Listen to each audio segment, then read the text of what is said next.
ஹல்லேலூயா. நம்முடைய கர்த்தராகிய இயேசு கிறிஸ்துவின் நாமத்தினால் உங்கள் யாவரையும் வாழ்த்துகிறேன். நல்லா இருக்கீங்களா?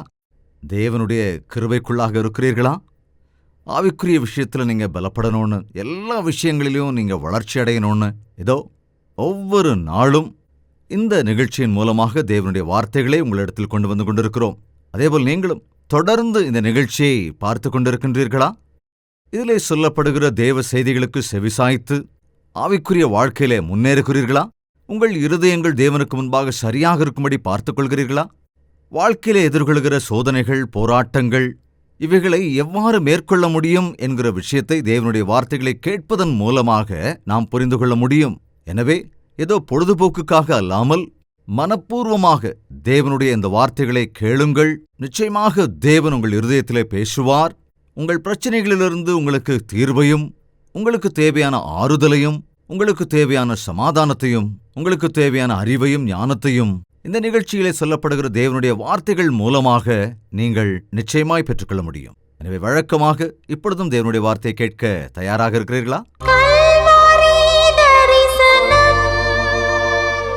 யூதா எழுதின பொதுவான நிருபம் 20வது வசனத்தில் வாசிக்கிறேன். நீங்களோ பிரியமானவர்களே, உங்கள் மகா பரிசுத்தமான விசுவாசத்தின் மேல் உங்களை உறுதிப்படுத்திக் கொண்டு பரிசுத்த ஆவிக்குள் ஜெபம் பண்ணி தேவனுடைய அன்பிலே உங்களை காத்துக்கொண்டு நித்திய ஜீவனுக்கு ஏதுவாக நம்முடைய கர்த்தராகிய இயேசு கிறிஸ்துவனுடைய இரக்கத்தை பெற காத்திருங்கள்.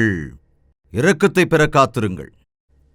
நீங்களோ பிரியமானவர்களே, உங்கள் மகா பரிசுத்தமான விசுவாசத்தின் மேல் உங்களை உறுதிப்படுத்திக் கொண்டு பரிசுத்த ஆவிக்குள் ஜெபம் பண்ணி தேவனுடைய அன்பிலே உங்களை காத்துக்கொண்டு நித்திய ஜீவனுக்கு ஏதுவாக நம்முடைய கர்த்தராகிய இயேசு கிறிஸ்துவனுடைய இரக்கத்தை பெற காத்திருங்கள்.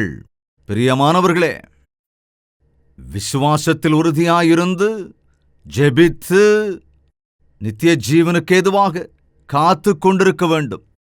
இயேசு கிறிஸ்துவனுடைய பிள்ளைகள் ஏதோ ஒரு இடத்துல நல்லா வசதியா உட்கார்ந்திருந்தா பரலோகத்திற்கு போகிற நிலையிலே அது இருப்பது போல இருக்காது. வேதம் என்ன சொல்லுகிறது? இயேசு கிறிஸ்துவின் பிள்ளைகள் அவரை பின்பற்ற வேண்டும் என்று விரும்பினால் தங்களை தாங்களே தாழ்த்தி தங்களுடைய சிலுவையை எடுத்துக்கொண்டு அனுதினமும் அவரை பின்பற்ற வேண்டும் என்று ஆண்டவர் அறிவுறுத்தி இருக்கிறார். ஒரு அருமையான வசனம் இந்த கடைசி காலத்திலே வாழ்கிற கிறிஸ்தவர்களுக்காக யூதா பத்திரிகையில் எழுதப்பட்டிருக்கிறது. யூதா இவன் இயேசு கிறிஸ்துவின் சகோதரர்களிலே ஒருவரான யூதா. இது யூதாஸ்காரியோத் அல்ல. யூதாஸ்காரியோத்து கூட பைபிள் எழுதியிருக்காரா, அதனாலதான் நாங்க பைபிள் படிக்கிறது இல்லைன்னு சொல்றாங்க சில பேர். அப்படி நினைக்காதீங்க. இது வேற யூதா. இயேசுவின் சீஷர்களில் ஒருவரான யூதா அல்ல இவன். இது இயேசு கிறிஸ்துவனுடைய சகோதரனாகிய யூதா. யாக்கோபு ஒரு சகோதரன். யாக்கோபும் யூதாவும் நம்முடனே இருக்கிறார்கள் அல்லவா? அவர்களும் கூட அவர்களுடைய குமாரன் என்று சொன்னார் அல்லவா? அப்படிப்பட்ட அந்த சகோதரர்களே அநேகர் ஆண்டவரிடத்திலே விசுவாசம் வைக்கவில்லை. ஆனால் யாக்கோபோ அதேபோல் யூதாவோ இயேசு கிறிஸ்துதான் உண்மையான தேவனுடைய குமாரன் என்றும் சிலுவையிலே தியாகத்தை செய்தார் என்றும் விசுவாசித்ததினாலே இயேசு கிறிஸ்துவை பின்பற்றினார்கள். அதனால்தான் யாக்கோபு ஒரு மேன்மையான புத்தகத்தை வேதத்திலே எழுதியிருக்கிறான். முழங்கால் படியிட்டு ஜெபிப்பதுதான் யாக்கோபுடைய தனித்துவம்.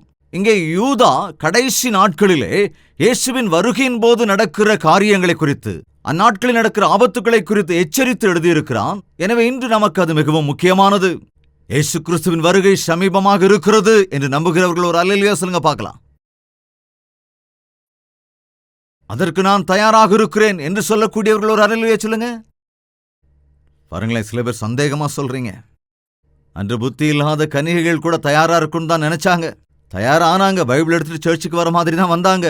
ஆனால் அவருடைய வருகை தாமதித்த போதோ அவங்க என்ன செஞ்சாங்க? உங்கள சில பேர் மாதிரி அப்படியே துவங்கிட்டாங்க. திடீரென்று நள்ளிரவிலே மணவாளன் வருகிறார் என்று சத்தம் கேட்ட உடனே திடீர்னு எந்திரிச்சாங்க. ஆனா அவங்க தீவட்டிகள் எண்ணெய் இல்லாததுனால அந்த போய் எண்ணெயை வாங்கி கொண்டு வருவதற்கு முன்னான கதவுகள் மூடப்பட்டு விட்டது. ஜாக்கிரதையா இருக்கணும். ஆண்டவருடைய வருகை சமீபமாக இருக்கிறது என்று அறிந்திருக்கிறவர்கள் எப்படி இருக்கணும் இந்த வேத வாக்கியம் தெளிவா சொல்லுது நமக்கு. கடைசி நாட்களிலே சில கிறிஸ்தவர்கள் பக்தியுள்ளவர்களைப் போல காணப்படுவார்கள். உள்ள எந்த வல்லமையும் இருக்காது. ஆண்டவரை விட அவர்கள் உலகத்தை அதிகமா நேசிப்பாங்கன்னு வேதம் சொல்லுது. வேதம் எச்சரிக்கிறது. உங்கள் மகா பரிசுத்தமான விசுவாசத்தின் மேல் உங்களை உறுதிப்படுத்திக் கொண்டு. கிறிஸ்தவ பக்தி என்பது அப்படியே உட்கார்ந்துகிட்டு இருக்கிறது இல்லை, அல்லது அது ரெடிமேட் இல்லை. அது உறுதிப்படுத்த வேண்டிய காரியம். நாட்கள் செல்ல செல்ல நாம் நம்முடைய விசுவாசத்திலே வளர்ச்சி அடைய வேண்டும். தேவனுடைய திட்டத்துக்குள் நடக்க வேண்டும். தேவனுடைய சித்தத்தை அறிந்து கொள்ள வேண்டும். உங்களுக்கு தெரியுமா, உட்கார்ந்திருக்கிற ஒவ்வொருவருக்காகவும் நீங்க உங்க தாயின் கர்ப்பத்தில் இருக்கும் பொழுதே தேவன் ஒரு திட்டத்தை வைத்திருக்கிறார். தேவன் ஒரு சித்தத்தை வைத்திருக்கிறார். அவருக்கு ஒரு நோக்கம் உண்டு. உன்னை கொண்டு நிறைவேற்றுகிற சில காரியங்கள் உண்டு. அதை கண்டுகொள்கிறவர்கள் பாக்கியவான்கள். இன்று இந்த ஜெயபாலால ஏதாவது செய்ய முடியுதுன்னா அது எல்லாமே தேவனுடைய திட்டத்தில் இருக்கிறது. அது நிறைவேறுகிறது. அதற்காக நான் கீழ்ப்படுகிறேன். எனவே உன்னை குறித்தும் ஒரு திட்டம் இருக்கிறது. உன்னை குறித்த தேவனுடைய நோக்கங்கள் அது தீங்கானவை அல்ல, அவைகள் எல்லாமே நன்மையானவைகள். அநேக கிறிஸ்தவர்கள் ரட்சிக்கப்பட்ட பிறகு நான் எதற்காக ரட்சிக்கப்பட்டிருக்கிறேன் என்ற கேள்வி கேட்பதில்லை. நீங்கள் இயேசுவை ஏற்றுக்கொள்ளுகிற போது, இத்தனை பேர் இந்த உலகத்தில் இருக்கும்போது, இன்னும் எத்தனையோ பேர் இயேசுவை அறியாமல் இருக்கும்போது, உன்னை மாத்திரம் ஆண்டவர் ஏன் தெரிந்து கொண்டார்? நீ மாத்திரம் ஏன் அவரால் ஏற்றுக்கொள்ளப்பட்டிருக்கிறாய்? நீ எதற்காக தேவனுடைய சந்நிதிக்கு வந்திருக்கிறாய்? உனக்காக தேவனுடைய ஒரு திட்டம் இருக்கிறது. அந்த திட்டத்திற்குள் நீ நடக்க வேண்டும். அவருக்குள்ளே, அந்த விசுவாச வாழ்க்கைக்குள்ளே நீ கட்டப்பட வேண்டும். அந்த உறுதிப்பாடு வேண்டும். இயேசு சொல்லியிருக்கிறார், உங்களில் யாராவது என்னுடைய வார்த்தையை கேட்டு அந்த வார்த்தை என்ற கற்பாறையின் மீது அதில் அஸ்திவாரம் அமைத்து அதில் தன் வாழ்க்கையை கட்டிக்கொள்ளுகிறவன் பாக்கியவான் என்று. புயல் வந்தாலும் சுனாமியே வந்தாலும் அந்த வீடு இடிந்து விழாது. ஆனால் என்னுடைய வார்த்தையை கேளாமல் தன்னிஷ்டப்படி மணலின் மீது வீட்டை கட்டிக்கொள்ளுகிறவன் ஒருவேளை சீக்கிரம் அந்த வீட்டை கட்டி முடிச்சிருவான். ஆனா காற்று வந்தபோது, புயல் வருகிற போது அந்த வீடு அவ்வளவுதான், கீழே விழுந்துரும். இன்று அநேக கிறிஸ்தவர்களுடைய பக்தி இப்படிதான், திடீர்னு விழுந்துருது. ஐயோ, நல்ல கிறிஸ்தவராச்சு அவரு, எக்கச்சக்கமா காணிக்கையெல்லாம் கொடுப்பாரு, அடிக்கடி வந்து சாட்சி கூட சொல்லுவாரு, ஏன் திடீர்னு அவர் இந்த மாதிரி ஆயிட்டாரு? அந்த அம்மா நல்ல விசுவாசியாச்சே, என்னாச்சு அவங்களுக்கு? திடீர்னு வந்து இப்போ கடவுளே கிடையாதுன்னு சொல்றாங்களே. தேவனுடைய நல்ல பிள்ளையாச்சு, ஏன் திடீர்னு பாவத்தில் விழுந்துட்டாரு, விபச்சாரத்தில் விழுந்துட்டாரு? அவர் என்ன திடீர்னு உலக ஆசைக்கு, பண ஆசைக்கெல்லாம் இடம் கொடுத்து தேவ சித்தத்தை விட்டு விட்டாரு அப்படின்னு நீங்க கேட்டிருக்கீங்களா? கேட்டதில்லையா? கேள்விப்பட்டிருக்கீங்களா? சொல்லுங்க. காரணம் என்ன? தேவனுடைய சித்தம் இல்லாமல் நீ செய்கிற வியாபாரம், தேவ சித்தம் இல்லாமல் நீ செய்கிற விவாகம், தேவனுடைய சித்தம் இல்லாமல் நீ ஆரம்பிக்கிற காரியம் பாதியிலே நின்னு போயிடும். அது கட்டாயம் முழுமை பெறாது, அது நிலை நிற்காது. சோதனை வந்தவுடனே, போராட்டம் வந்தவுடனே விழுந்து போயிடுவாங்க. அதனால்தான் ஆண்டவரை அறிந்திருக்கிறவர்கள் உங்க வாழ்க்கையில கத்துக்கோங்க. தேவனுடைய சித்தம், தேவனுடைய வார்த்தை, எல்லாவற்றிலும் தேவ வார்த்தையின்படி செயல்பட கற்றுக்கொள்ள வேண்டும். நான் சொல்ற சாட்சி நீங்க கேட்டிருக்கீங்களோ இல்லையோ, ஒவ்வொரு முறையும் தேவனுடைய வார்த்தையின்படி தான் இந்த ஊழியத்தை நடத்திக்கிட்டு இருக்கேனே தவிர என்னுடைய சொந்த புத்தினால் அல்ல. அப்படி நடந்தா அது எங்கேயாவது ஒரு இடத்துல ஸ்ட்ரக் ஆயிடும். சோ ஒரு தடவை நீங்க சிந்திச்சு பாருங்க, நீங்கள் தேவனுடைய சித்தத்தை அறிந்திருக்கிறீர்களா? அநேகர் சொல்ல கேட்டிருப்பீங்க, என் ஃப்ரெண்டோட வார்த்தையை கேட்டு இந்த பிஸ்னஸை ஸ்டார்ட் பண்ணுங்க, ஆனா இன்னைக்கு நான் கடனுக்குள்ள அப்படியே மூழ்கி போயிட்டேன். அப்படி சொல்ற யாரும் இங்க இருக்கிறீங்களா? அதே போலதான் கல்யாண விஷயத்துல ஏதோ ஒரு விஷயத்தால ஈர்க்கப்பட்டு காதலிக்கிறேன் அப்படின்னு சொல்லி யாரோ ஒரு நபருக்கு இடம் கொடுத்து, ஐயோ என் வாழ்க்கையே இன்னைக்கு கேட்டு போயிடுச்சுங்க, இப்படி எத்தனை பேர் சொல்ல கேட்டிருக்கிறோம். அதே போல வேலை விஷயத்துல கூட, துபாய்க்கு போனா நிறைய சம்பளம் கிடைக்குதுன்னு சொல்லி என் ஃப்ரெண்டு சொன்னதுனால நான் துபாய்க்கு போனேங்க. ஆனா அங்க போய் ரொம்ப கஷ்டத்துல மாட்டிக்கிட்டேன். நீ யாரு பேச்சு கேட்கிற? தேவனுடைய பேச்சு கேட்டு பழகுங்க. நீங்க உங்களுடைய கரியர் விஷயத்துல அல்லது பிள்ளைங்களை படிக்க வைக்கிற விஷயத்துல தேவனுடைய சித்தத்தை அறிந்து கொண்டு உங்க பிள்ளைங்களை காலேஜில் ஜாயின் பண்ணி விடுங்க. அதை விட்டுட்டு யாரோ சொன்னாங்கன்னோ, கொஞ்சம் பணம் கொடுத்தா கிடைக்குதுன்னோ, அல்லது யாரோ ரெக்கமெண்ட் பண்ணாங்கன்னோ நீங்க போகும்போது அந்த பிள்ளைகளின் படிப்பு பாதியில நிக்கிறத பார்க்கணும். விசுவாசிகளின் வாழ்க்கையில ஏன் இந்த மாதிரி நடக்கணும்? விசுவாசிகள் வாழ்க்கையில எதுக்காக நஷ்டம் வரணும்? விசுவாசிகளுடைய வாழ்க்கையிலே குறைவுகள் எதற்காக வரணும்? கஷ்டங்கள் எதற்காக வரணும்? தேவனுடைய வார்த்தையை புறக்கணித்து நம்முடைய விருப்பத்தின்படி, நம்முடைய இஷ்டத்தின்படி செய்யும் போது கஷ்டங்கள் வருகிறது. அதனால்தான் விசுவாசத்தினாலே உங்களுடைய வாழ்க்கையை கிறிஸ்துவின் மீது உறுதியாய் கட்டிக்கொண்டு பரிசுத்த ஆவிக்குள்ளே ஜெபம் பண்ணி, கிறிஸ்தவர்களே உங்களுக்கு தேவையானது சொல்லுங்களேன், 3 எழுத்து தான். ஜே பா பில்லி கிரஹாம்கிட்ட யாரோ கேட்டாங்களாம், ஒரு கிறிஸ்தவனுக்கு முக்கியமானது எதுன்னு பிரேயர் அப்படின்னு சொன்னார். ரெண்டாவது என்னன்னு கேட்டாங்க, பிரேயர் அப்படின்னு சொன்னார். மூணாவது எதுன்னு கேட்டாங்க, பிரேயர்னு சொன்னார். பிரார்த்திக்க கூடியவன், ஜெபிக்கிற கிறிஸ்தவன் வளர்ச்சி அடைவான். இந்த முழங்கால் படியிட மறந்து போயிட்டாங்க கிறிஸ்தவர்கள். முழங்காலில் நிற்கிற ஜெபத்தின் வல்லமையை மறந்து போய்விட்டார்கள் கிறிஸ்தவர்கள். முழங்கால் படியிட்டு ஜெபிக்கும் போது தேவ சித்தத்தை உணர முடியும், தேவனுடைய திட்டத்தை அறிந்து கொள்ள முடியும். முழங்கால் படியிடும் போது நம் பாரங்கள் எல்லாம் இறங்கிவிடும். ஒரு ஒட்டகத்தின் மேல பாரங்களை ஏற்றுவாங்க, சாமானெல்லாம் ஏற்றி வைப்பாங்க. அந்த மூட்டை பாரத்தெல்லாம் இறக்கணும்னா அந்த ஒட்டகம் என்ன செய்யணும் தெரியுமா? தன்னுடைய முழங்கால் அப்படியே மடக்கணும். நான் மடக்க மாட்டேன், முழங்கால் படிட மாட்டேன்னு நீ பாரத்தை சுமந்துக்கிட்டே தான் இருக்கணும், வேற வழியில. நம்முடைய பாரங்கள் எல்லாம் இறங்க வேண்டும் என்றால் நாம் முழங்கால் மீது நிற்க வேண்டும். அவர் உங்களை விசாரிக்கிறவரானபடியால் உங்கள் கவலைகளை எல்லாம் அவர் மேல் வைத்து விடுங்கள் என்று வேதம் சொல்லுகிறது. எனவே எத்தனை பேர் நாட்களிலே ஜெபிக்கின்றீர்கள்? நாம மட்டும்தான் ஜெபிக்கிறோமா, இல்ல எல்லாரும் ஜெபிக்கிறாங்களா? சொல்லுங்களேன். நம்ம நாட்டில் யாருமே ஜெபிக்கிறது இல்லையா? இயேசு கிறிஸ்துவை அறியாதவர்கள் ஜெபிக்கிறது இல்லையா? சொல்லுங்க. ஜெபிக்கிறார்கள், எல்லாருமே ஜெபிக்கிறார்கள். அதே போல நாம ஏதோ வார்த்தையால சொல்லுகிற ஜெபங்கள், காலையில எந்திரிச்ச உடனே சம்பிரதாயப்படி ஒரு ஜெபம், அதே போல நைட்டு படுக்கிறதுக்கு முன்னால ஒரு ஜெபம், அல்லது ஏதாவது தேவை ஏற்பட்டா ஜெபம். சில பேர் ஜெபிக்கிறதுனா ஒரு பெரிய லிஸ்ட்டை தேவனிடத்துல சொல்றதுன்னு நினைச்சுக்கிறாங்க. ஆண்டவரே எனக்கு அது வேணும், இது வேணும், அது வேணும், அது வேணும் அப்படின்னு பிச்சை எடுக்கிற மாதிரி கேட்டுக்கிட்டே இருக்கிறது. அதுவாங்க ஜெபம்? பிச்சை எடுக்கிறது ஜெபம் இல்லைங்க. அதே மாதிரி ஒரு சடங்கு மாதிரி பரலோக ஜெபத்தை சொல்லிட்டு தூங்க போயிடுவாங்க சில பேர். அது தப்பு. அதை மட்டும் பண்ணிட்டு படுக்க போறது அது இல்லைங்க. சில பேர் அவசியத்துக்கு ஜெபம் பண்ணுவாங்க, சில பேர் ஆச்சாரத்துக்காக ஜெபம் பண்ணுவாங்க, சில பேர் ஜெபத்தை ஆரம்பிச்சிட்டாங்கன்னா முடிக்க மாட்டாங்க, நீளமான ஒரு பிரார்த்தனை செய்வாங்க. அதாவது ஜெபத்துல ஜெபம் பண்றதுல நான் எவ்வளவு பெரிய ஆளு அப்படின்னு சொல்லிக்கிறதுக்காக, தேவன் பெரிய ஆளுன்னு சொல்றதுக்காக இல்ல. ஆண்டவரே என்ன பாருங்க, நான் உங்களுக்காக எப்போதும் உபவாசம் இருக்கிறேன் ஐயா, தசம பாகம் கொடுக்கிறேன் ஐயா, நான் அந்த வீட்டுக்காரர் மாதிரி, பக்கத்து வீட்டுக்காரர் மாதிரி, அந்த விசுவாசி மாதிரி இல்லையா, உமக்கு சோத்திரமையா அப்படிமாங்க, பரிசேயன் மாதிரி. அது என்னங்க ஜெபம்? தன்னுடைய பெருமைகளை சொல்ற ஜெபம், உன்னுடைய பெருமைகளை சொல்வதற்காக அல்ல ஜெபம். ஆண்டவருடைய வல்லமைகளை பற்றி நினைப்பதுதான் ஜெபம். ஆண்டவரே நீர் ஸ்தோத்திரிக்கப்படத்தக்கவர், நீர் ஜெபத்துக்கு செவிசாய்க்கிறவர், நீர் அற்புதங்களை செய்கிறவர், எனக்காக இரத்தத்தை சிந்தினவர், என் பாடுகளை சுமக்கிறவர், என்னை எழுப்பியிருக்கிறவர், உமக்கு நன்றி ராஜா, உமக்கு ஸ்தோத்திரமையா என்று சொல்லுகிற ஜெபம் தான் துதி ஜெபமாக இருக்குமே தவிர பிச்சை எடுக்கிறது இல்லைங்க, அல்லது சம்பிரதாயமான ஜெபம் இல்லைங்க. பரிசுத்த ஆவிக்குள் ஜெபம் பண்ணி இந்த வீணான வார்த்தைகளால செய்கிற ஜெபம் பார்த்தீங்கன்னா சில சமயங்கள் அப்படியே நின்று போயிடும். ஆனா தேவ சித்தத்தின்படி ஜெபிக்கும் போது பரிசுத்த ஆவியானவர் கிரியைகளை செய்வார். பரிசுத்த ஆவியானவர் நம்முடைய பட்சமாக நின்று நமக்காக யுத்தம் பண்ணுகிறவராய், நமக்கு சகாயம் செய்கிறவராயிருக்கிறார். எனவே தேவ சித்தத்தின்படி ஜெபிப்பதற்கு கற்றுக்கொள்ள வேண்டும். நீங்கள் ஜெபிக்கும் போது தேவனுடைய சித்தத்தை அறிந்து கொள்ள வேண்டும் என்று, ஆண்டவரே எனக்கு பெங்களூர்ல வேலை கிடைச்சிருக்கு, மும்பையில் வேலை கிடைச்சிருக்கு, நான் பெங்களூருக்கு போகணுமா அல்லது மும்பைக்கு போகணுமா அப்படின்னு கேட்டுக்கிட்டு இருந்தீங்கன்னா, ஆண்டவரே பெங்களூருக்கு போகணுமா மும்பைக்கு போகணுமா, பெங்களூருக்கு போகணுமா மும்பைக்கு போகணுமா என்று நீர் சொல்லுங்க ஆண்டவரே, நீங்க சொல்றதை மட்டும்தான் செய்வேன்னு நீ அர்ப்பணிச்சேன்னா, ஒருவேளை மும்பைக்கு போகணும்னு உனக்கு இருந்தாலும் நீ ஜெபிக்கிற வேளையில, ஆண்டவரே எனக்கு மும்பைக்கு போகணுன்னு தான் இருக்கு ஆண்டவரே, மும்பைக்கு போனால் நல்லா இருக்கும், அங்கே தான் எங்கள் சொந்தக்காரங்களாம் இருக்காங்க, அதோட அங்கே போனால் கூடுதல் சம்பளம் கிடைக்கும் ஆண்டவரே, ஆனால் நீங்கள் சொன்னால் பெங்களூருக்கு கூட போகிறேன் ஆண்டவரே, நான் பெங்களூர் போகுவேன் மும்பைக்கு போகுவா, ஆனால் உங்கள் இஷ்டம் தான் ஆண்டவரே, நீங்கள் பெங்களூர் போச்சுன்னா நான் பெங்களூர் போகிறேன், அப்புறம் என்ன பண்ண முடியும், நான் வேணா பெங்களூருக்கே போயிடுறேன், உம்முடைய சித்தம் எதுவோ, நீங்கள் பெங்களூருக்கு போச்சுன்னா நான் பெங்களூருக்கே போகிறேன் ஆண்டவரே, உம்முடைய சித்தம் ஆண்டவரே எனக்கு தெரிஞ்சு போச்சு, உம்முடைய சித்தம் என்ன, ஆமேன் அப்படின்னு சொல்லிடுவோம். உன்னை அறியாமலேயே உன் உள்ளுணர்வு சொல்லிவிடும். நீ உன்னை நினைச்சு உட்கார்ந்துருப்ப, ஆனா நீ ஜெபித்து முடிக்கிற வேளையில தேவனுடைய சித்தம் வேறாக இருக்கும் என்றால் அதை உன்னை அறியாமலேயே நீ ஜெபித்து முடித்து விடுவாய்.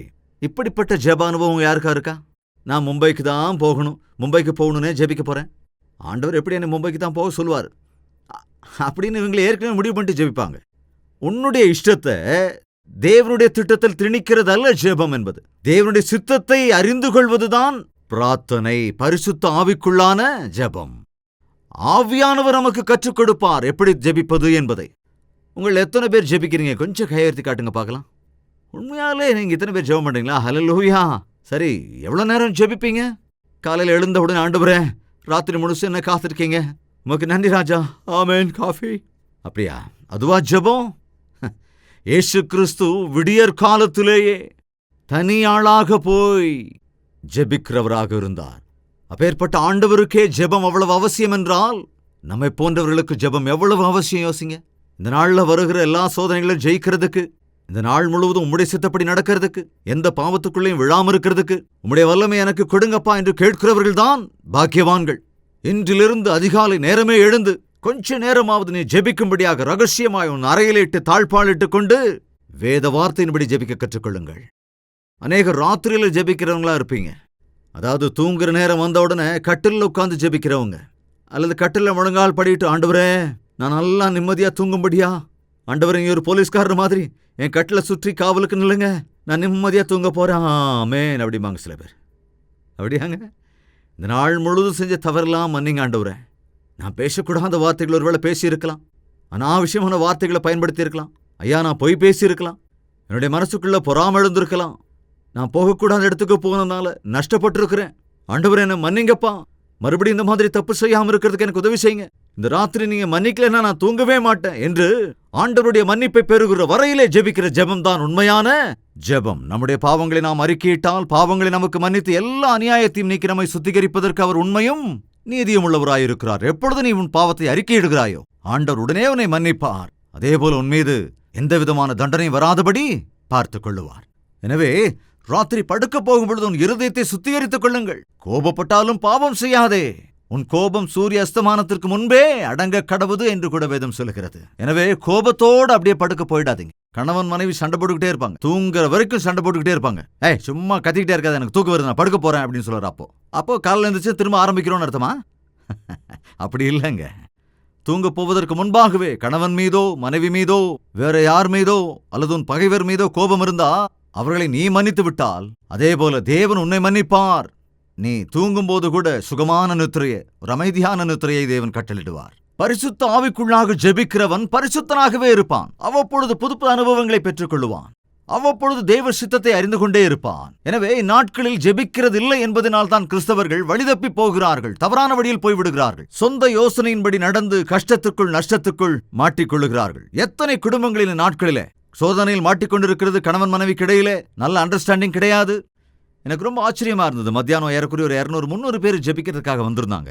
அப்படி அநேகருக்காக நான் ஜெபித்த வேளையில அவர்கள் அநேகர் சொன்ன காரியம் என்ன தெரியுமா? எங்க பையனுக்கு கல்யாணம் ஆகல, என்னுடைய பொண்ணுக்கு கல்யாணம் ஆகல, அவர்களுக்கு கல்யாணம் நடக்கும்படியாக ஜெபிக்கணும்னு சொன்னாங்க. இந்நாட்களிலே நான் கவனிக்கிறேன், விவாகம் எல்லாவற்றையும் காட்டிலும் கனமானது என்று தேவவசனம் சொல்லுகிறது அல்லவா? ஆனால் சாத்தான் அதை கனமற்றதாக மாற்ற முயற்சிக்கின்றான். அதாவது அவசரமாக தவறான வழியிலே விவாகங்கள் நடந்து சீக்கிரமாகவே பிரிந்து விடுகிறார்கள். அல்லது தேவனுடைய சித்தத்தின்படி விவாகம் செய்ய வேண்டும் என்று ஆசைப்படுகிறவர்கள் விவாகம் நடக்காமலே தடைக்குள்ளாக இருக்கிறார்கள். அதேபோல சில இடங்களுக்கு போகும்போது சில விஷயங்களை நான் கேள்விப்படுகிறேன்.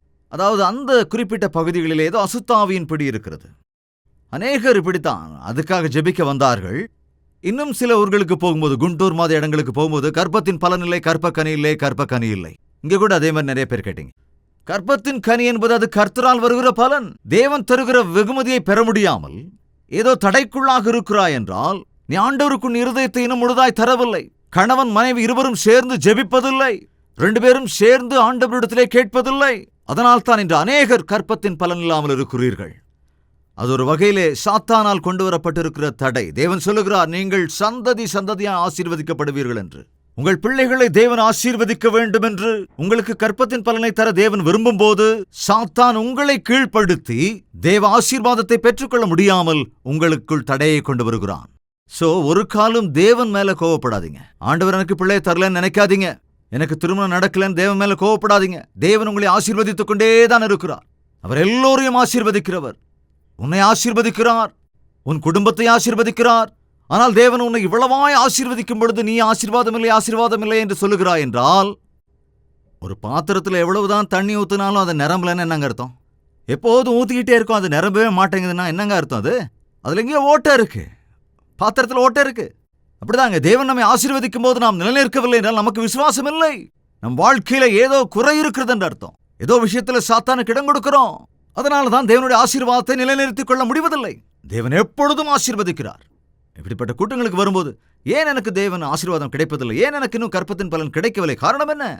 என் பிள்ளைங்களுக்கு திருமணம் நடக்காததற்கு காரணம் என்ன? அப்படி நீங்க ஆண்டவர்கிட்ட கேளுங்க. தேவ சந்நிதியில நீங்க உட்காரும் போது தேவன் உங்களுக்கு பதில் தருவார்.